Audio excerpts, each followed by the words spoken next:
Friends, welcome back to our channel. So friends, ఈరోజు మనము hostel welfare book second paper చూసుకుందామండి. ఎస్&ఎస్ publication వాళ్ళది విద్య. పేపర్ 2 వచ్చేసి విద్య ఎడ్యుకేషన్. సో సో ఫ్రెండ్స్, ఈ ఎస్&ఎస్ పబ్లికేషన్ బుక్స్ అనేవి బుక్ స్టాల్‌లలో అయిపోయాయటండి. సో ఫ్రెండ్స్, మీకు మీకు గనుక ఎవరైనా అవసరమయ్యే వాళ్ళు ఉంటే, చదవాలి అరే తీసుకోలేకపోయాను అని అనుకుంటే నా వీడియోస్ ఫాలో అవ్వచ్చు ఫ్రెండ్స్. సో చాలా యూజ్ఫుల్గా ఉంటుంది. ఇప్పటికైనా టైం అయింది ఏమీ లేదండి, మించిపోయింది ఏమీ లేదు. ప్రిపేర్ అవ్వాలి అనుకునే వాళ్ళు అవ్వచ్చు, ఇప్పటికైనా గెయిన్ అవ్వచ్చు. ఎందుకంటే మనకు డేట్స్ ఇవ్వలే కాబట్టి ఇప్పటికైనా చదివితే మనము మన గోల్ రీచ్ అయ్యే అవకాశం ఉంది ఫ్రెండ్స్. సో టైం వేస్ట్ చేయకుండా చదవాలనుకునే వాళ్ళు చదవండి. సో ఫ్రెండ్స్, ఈ బుక్ మనం ఇప్పుడు స్టార్ట్ చేద్దాం. Second book. ఇందులో 4 చాప్టర్స్ ఉన్నాయండి. పాఠశాల మరియు సమాజ సంబంధాలు, జీవితకాల విద్య మరియు నైతిక ఆధ్యాత్మిక విద్య. నెక్స్ట్ సుస్థిరాభివృద్ధి మరియు విద్య, పాఠశాల పరిపాలన మరియు నిర్వహణ.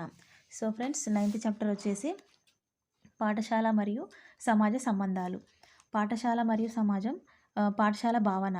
నేటి బాలలే రేపటి పౌరులు, వీరే జాతి భవిష్యత్తు నిర్ణేతలు. ఈ విషయాన్ని దృష్టిలో ఉంచుకొని ప్రతి సమాజం పాఠశాలల్ని స్థాపించి వాటి ద్వారా తమ ఆశయాలను, లక్ష్యాలను పిల్లల్లో పెంపొందిస్తుంది. దీన్ని బట్టి పాఠశాల సమాజానికి ప్రతిరూపమని, పాఠశాల అనేది సమాజానికి సంబంధించిన ఒక చిన్న రూపం అని కొంతమంది, ఇది ఒక దేవాలయం లాంటి ప్రదేశం అని అంటారు. పాఠశాల అంటే అనేక అర్థాలున్నాయి. కొంతమంది పాఠశాల ప్లస్ అంటే అభ్యసనం జరిగే చోటు అని అంటారు. అయినప్పటికీ ఒకే కప్పు కింద, ఒకే నేలపైన జాతి, మత, కుల, వర్గ, లింగ భేదాలు లేకుండా బాలబాలికలు, ఉపాధ్యాయుల ద్వారా అభ్యసనం చేసే ప్రదేశమే పాఠశాల. పాఠశాల ఒక భావి పౌరుల తయారీ కర్మాగారం, ఒక ప్రజాస్వామ్య వ్యవస్థ. పాఠశాలకు శిశువు కేంద్రం. ఆ శిశువుకు భావి బాధ్యతలకు సంసిద్ధులను చేస్తుంది. జీవితం పట్ల హేతువాద దృక్పథాన్ని పెంపొందిస్తుంది. విద్యార్థుల్లో సమగ్ర మూర్తిమత్వాన్ని పెంపొందించి పరిపూర్ణంగా వికసించడానికి పాఠశాల తోడ్పడుతుంది. పాఠశాల గతాన్ని వర్తమానంతో కలిపి భవిష్యత్తులోకి దృష్టి సారిస్తూ జాతి భవితవ్యాన్ని రూపుదిద్దుతుంది. జాతి పునర్నిర్మాణంలో తన వంతు పాత్రను అందిస్తుంది. పాఠశాల అంటే స్కూల్ అనే ఆంగ్ల పదం స్కోల్ అనే గ్రీకు పదం నుండి వచ్చింది. గ్రీక్ భాషలో స్కోల్ అంటే విరామం, తీరిక, విరామం లేదా తీరిక అని అర్థం. బహుశా ఇది వారి యొక్క విరామ కాలాన్ని జ్ఞానాభివృద్ధికై అనియత విధానంలో విద్యని అందించడానికి పునాదులు వేసింది. అలా విద్యను పొందే ప్రదేశం స్కూల్ అయిపోయింది. భారతదేశంలో విద్యాలయ సంస్కృతి అంటే విద్యా మందిరం, ప్లేస్ ఆఫ్ ఎడ్యుకేషన్ అని తెలుగులో. పాఠశాల అంటే పాఠం చెప్పే ప్రదేశం అని అర్థం. పాఠశాల నిర్వచనాలు. జాన్ డ్యూయి అభిప్రాయం ప్రకారం అభిలషణీయమైన మార్గంలో విద్యార్థి అభివృద్ధి చెందేందుకు గాను నాణ్యమైన జీవనం, ప్రత్యేక కార్యక్రమాలను అందించే ప్రత్యేక పరిసరమే పాఠశాల. ఓకే, జాన్ డ్యూయి ఏమన్నాడు, ఈ స్టేట్మెంట్ ఇచ్చాడు. నెక్స్ట్ ఒటోవే ఏ ప్రకారం సమాజ సేవ కోసం పిల్లలకు ప్రత్యేకంగా బోధించడానికి సమాజం కనుగొన్న ఒక సాంఘిక వ్యవస్థ పాఠశాల. టిపి నన్ ప్రకారం పాఠశాల అంటే ప్రాథమికంగా అభ్యసనం జరిగే స్థానంగా మాత్రమే పరిగణించకూడదు.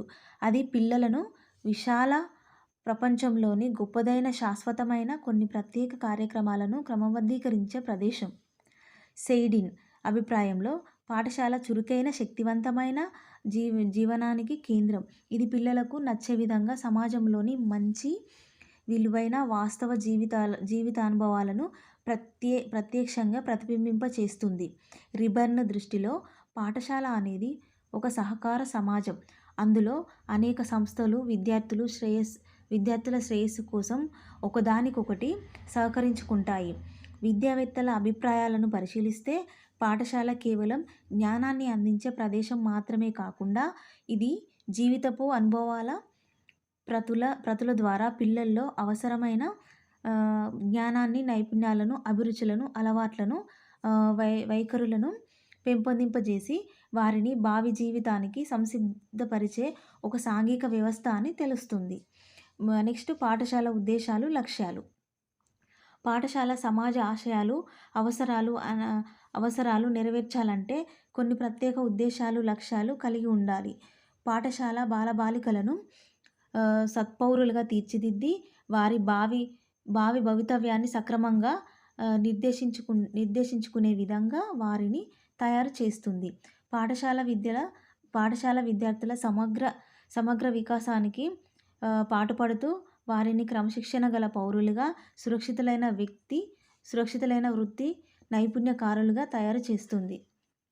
పాఠశాల సమాజం మధ్య పరస్పర సంబంధం ఉంటుంది. విద్యార్థులలో సామాజిక స్పృహ, చైతన్యాన్ని పెంపొందించి భావి భారత పౌరులై నేటి బాలబాలికల సమగ్ర వికాసం కోసం పాఠశాల కొన్ని ఉద్దేశాలు కలిగి ఉంటుంది. పాఠశాల ఉద్దేశాలు: విద్యార్థి సమగ్ర వికాసానికి కావలసిన మానవ, భౌతిక మరియు ఆర్థిక వనరులను కల్పించడం. విద్యార్థులకు కావలసిన మౌలిక వసతులను కల్పించడం.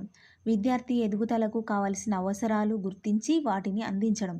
సమాజం యొక్క అవసరాలకు, ఆశయాలకు అనుగుణంగా విద్యార్థులు రూపొందేలా ఏర్పాట్లు చేయడం. పాఠశాల యొక్క అన్ని కార్యక్రమాల్ని, విధులను స్పష్టంగా నిర్వహించడం. విద్యార్థులకు తమ జీవితాన్ని సమర్థవంతంగా కొనసాగించే వారిలో సాంఘిక, రాజకీయ, ఆర్థిక సంస్థలను బలోపేతం చేసుకునే సామర్థ్యాన్ని పెంపొందించడం. పాఠశాలలోని వివిధ లక్ష్యాలు, కృత్యాలు, ప్రణాళికలు, వనరుల మధ్య సమన్వయాన్ని పెంపొందించడం. ప్రతి విద్యార్థికి తమ హక్కులు, బాధ్యతల గురించి తెలియజేయడం. పాఠశాలలో విద్యాపరమైన పాఠ్య ప్రణాళిక, సహపాఠ్య ప్రణాళిక కార్యక్రమాలు, కాలనిర్ణయ పట్టిక, పర్యవేక్షణ, మార్గదర్శకత్వం, మూల్యాంకనం లాంటి అంశాలను పకడ్బందీగా అమలు చేయడం. పాఠశాలలో పరిశోధన, ప్రయోగాలకి అవకాశం కల్పించడం. పాఠశాల సమాజంలోని ఆచార సాంప్రదాయాలు మరియు సంస్కృతిని పరీక్షించి నాగరికత అభివృద్ధికి తోడ్పడడం.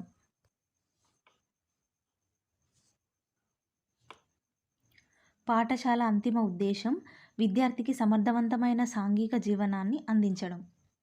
పాఠశాలకు మరియు సమాజానికి పరస్పర సంబంధం ఏర్పరచడం. విద్యార్థుల అభిరుచులను, సామర్థ్యాలను బట్టి కొన్ని వృత్తులకు విద్యార్థులను తయారు చేయడం. దేశ సాంస్కృతిక వారసత్వాన్ని, ప్రాచీన కాలం నాటి నుంచి ఆచరణలను, సాంప్రదాయాలను పరిరక్షించడం. విద్యార్థి సమగ్ర మూర్తిమత్వ వికాసానికి తోడ్పడడం. విద్యార్థులు భావి భారత నిర్మాతలుగా, నిర్దేశకులుగా తయారయ్యే జీవితత్వాన్ని ఉండేలా చేయడం.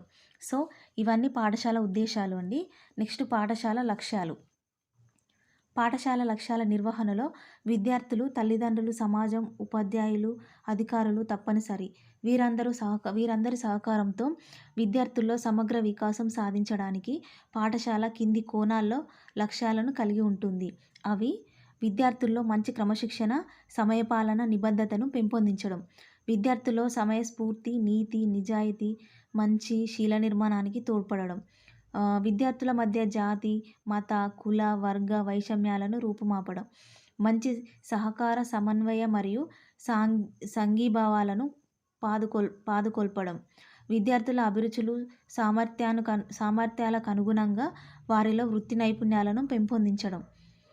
విద్యార్థులు తమ జీవితాన్ని తామే అందంగా, కళాత్మకంగా, రసవత్తరంగా రూపొందించుకునే వాతావరణాన్ని పాఠశాల కలిగి ఉండడం. విద్యార్థులు మేధో వికాసానికి, నూతన ఆవిష్కరణలకు, ప్రయోగాలకు అవకాశం కల్పించడం. జాతీయ భావాన్ని, అంతర్జాతీయ అవగాహనను పెంపొందించడం. తరతరాల సాంప్రదాయ సంస్కృతి నాగరికతలను పరిరక్షించడం. విద్యార్థుల్లో సృజనాత్మకతను వెలికితీయడం. విద్యార్థులకు పాఠశాల భాగస్వామ్యం అభివృద్ధిలో వారి సహకారం అందించే విధంగా వారిని చైతన్యపరచడం. పాఠశాల సమాజ అవసరాలు, ఆశయాలే కాకుండా భావి భవితవ్యాన్ని తెలిపే లక్ష్యాలను గురించి తెలపడం. విద్యార్థులకు సమాజ అభివృద్ధిలో తమ బాధ్యతలు, హక్కుల గురించి తెలియజేయడం. విధులను నిర్వర్తించే అలవాట్లను, లక్షణాలను పెంపొందించడం. పాఠశాల మరియు సముదాయం. లేదా సమాజం స్కూల్ అండ్ కమ్యూనిటీ. సమాజం ఆశించిన సామాజిక లక్ష్యాలను, ఆశయాలను సాధించేందుకు అవసరమయ్యే అభ్యసనాన్ని ఆలోచనాత్మకంగా ఆచరించడానికి ఏర్ ఏర్పరచబడ్డ విద్యా విధానమే పాఠశాల. విస్తృతమైన సముదాయంలో పాఠశాల ఒక ఉపసమాజం అని చెప్పబడింది. పాఠశాల క్రియాత్మకంగా ఏ సమాజం మధ్యలో ఉందో ఆ సమాజంతో బలమైన సంబంధాన్ని కలిగి ఉంటుంది. పాఠశాల మరియు సమాజానికి అవినాభావ సంబంధం ఉంటుంది. 2 విడదీయరాని సామాజిక సంస్థలే. విద్యకు, సమాజానికి మధ్య ఉండాల్సిన ఈ సంబంధం స్థానిక పరిసరాలు మరియు జాతీయ లక్ష్యాలకు అనుసంధానంగానే ఉంటుంది. నెక్స్ట్ ఇక్కడ విద్య, పరిసరాలు, విస్తృత సమాజం. విద్యకు, పరిసరాలకు, సమాజానికి అవినాభావ సంబంధం ఉంటుందని ఇక్కడ పిక్చర్ అండి. విద్య అంటే నూతన తరాల పిల్లలను సమర్థవంతమైన, బాధ్యత గల పౌరులుగా తీర్చిదిద్దే సామాజీకరించే ప్రక్రియ. ఈ ప్రక్రియ బిడ్డ పుట్టినప్పటి నుంచి కుటుంబంలో ప్రారంభమవుతుంది. పాఠశాలలో విద్య నియతంగా కొనసాగుతుంది. నిర్మాణాత్మక సామీప్యాన్ని సాధించేందుకు పాఠశాలలకు సమాజంతో సమన్వయం చాలా అవసరం. సమాజాభివృద్ధికి ప్రత్యక్షంగా పాటుపడే సాధనం పాఠశాలలు. విద్యాలయాలు పిల్లల్లో నూతన భావాలను, దృక్పథాలను పెంపొందించడం, సమాజంలో మంచి నడవడికను తీర్చిదిద్దడమే కాక వారు పౌర ఆర్థిక సంబంధాలను అనుభవపూర్వకంగా అర్థం చేసుకునే అవకాశాలను కలిగిస్తుంది. సమాజం అంతా ఒక బోధనాలయంగా పనిచేయాలి. నియత విద్య అందించే పాఠశాలలు ఒక్కటే ఈ పని చేయవు. చదువు అంటే పాఠశాల తరగతి గది, 4 గోడల మధ్య జరిగే బోధన, అభ్యసనలు మాత్రమే కావు. సమాజాన్ని అధ్యయనం చేయడం, అందులో జీవించడం, దాంతో వ్యక్తిగత, సామాజిక అభివృద్ధి చేయడం కూడా అవసరమే. జాన్ డ్యూయి మహాశయుడు పేర్కొన్నట్లు పాఠశాల సమాజం యొక్క సూక్ష్మ రూపం. ఎందుకంటే సమాజ పటిష్టతకు, సుసంపన్నతకు, ఆదర్శాలకు అనేక వ్యవస్థలు పనిచేస్తున్నాయి. పాఠశాలల మధ్య సమాజ ఆలోచనలు, ఆదర్శాలు, విలువలు, ఆచార వ్యవహారాలు, రీతులు, సాంప్రదాయాలు,